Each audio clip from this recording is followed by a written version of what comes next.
जय तुलसी मैया। हमारी दीदी चैनल में आपका स्वागत है। कैसे हैं आप सब?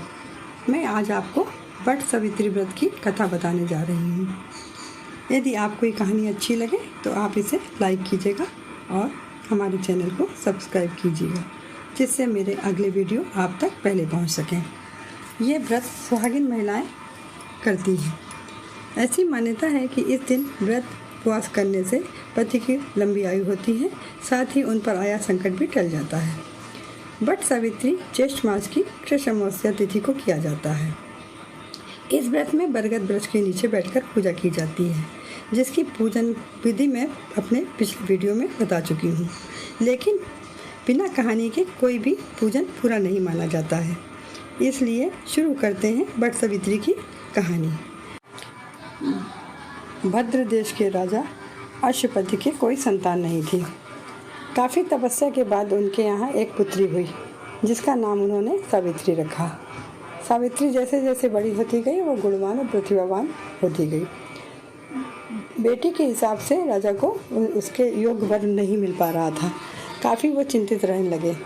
आखिर में उन्होंने एक दिन सावित्री से कह दिया कि बेटी, अपने योग्य वर स्वयं खोजना पड़ेगा। सावित्री पिता की आज्ञा लेकर वर की खोज के लिए निकल गई। घूमते घूमते वह एक ऐसे वन में जा पहुंची जहां एक कुटिया में सार्व देश के राजा धुमतसेन अपनी पत्नी व बेटे सत्यवान के संग रह रहे थे, क्योंकि धुमतसेन का राज किसी दूसरे राज्य ने छीन लिया था। सत्यवान को देखकर सावित्री को लगा जैसे उनकी तलाश पूरी हो गई है। मन ही मन वह सावित्री सत्यवान को वर रूप में सोचने लगी।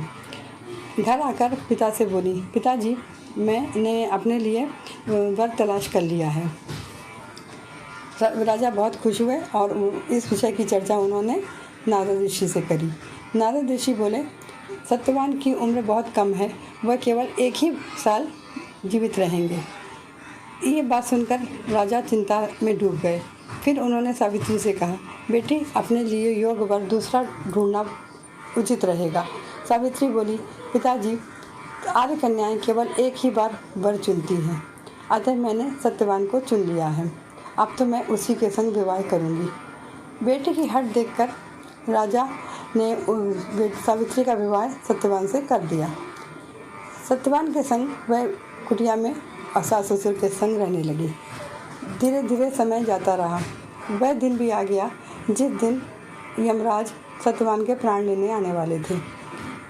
लकड़ी काटने जाते समय सत्यवान के संग सावित्री भी साथ में गईं। लकड़ी काटते काटते सत्यवान के सर में बहुत दर्द हुआ और वह गिर गए। सावित्री ने सत्यवान का सिर अपने गोद में रख लिया। तभी यमराज आए और बोले, हे देवी, मैं तुम्हारे पति के प्राण लेकर जा रहा हूँ। सावित्री भी पीछे पीछे चल दी।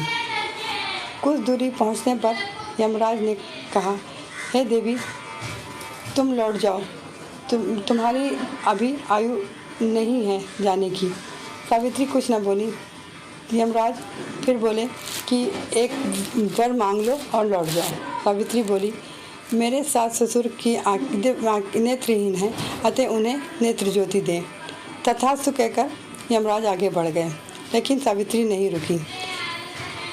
थोड़ी देर बाद फिर यमराज ने देखा कि सावित्री आ रही हैं, तो उन्होंने कहा, एक बार और मांग लो, लेकिन लौट जाओ। सावित्री ने कहा, मेरे सास ससुर का साम्राज्य जो छिन गया है वो उन्हें वापस मिल जाए। यमराज ने तथास्तु कहा और आगे बढ़ गए, लेकिन सावित्री धीरे धीरे चलती ही रही। यमराज ने जब देखा कि सावित्री अभी वापस नहीं गई हैं, तो उन्होंने कहा, मैं तुम्हारी निष्ठा और पति भक्ति से बहुत प्रसन्न हूँ, इसलिए तुम एक वरदान और मांग सकती हो। तब सावित्री बोली, यदि आप प्रसन्न हैं तो मुझे सत्यवान से 100 यशस्वी पुत्रों की माँ होने का गौरव दीजिए। यमराज तथास्तु कहकर चिंतित हो उठे कि मैंने ये कौन सा वरदान दे दिया है। आखिर में उन्हें सत्यवान के प्राण छोड़ने पड़े। सत्यवान के प्राण वापस लेकर वह उसी पेड़ के पास आई जहाँ सत्यवान को छोड़ के गई थी। सत्यवान को जीवित देखकर खुश हुई और पति को लेकर कुटिया आई, जहाँ उनके सास ससुर भी दिव्य ज्योति पाकर खुश थे। वह सभी साथ में होकर अपने साम्राज्य वापस लौट आए और खुशी खुशी रहने लगे। जिस तरह से सावित्री ने अपने पति की प्राणवायु बन के यमराज से उनकी छीन लिया, वैसे ही हर सुहागिन स्त्री अपने पति के प्राणवायु बन जाए। इसी मनोकामना के साथ मैं ये कहानी ख़त्म कर रही हूँ और आप सबको धन्यवाद दे रही हूँ।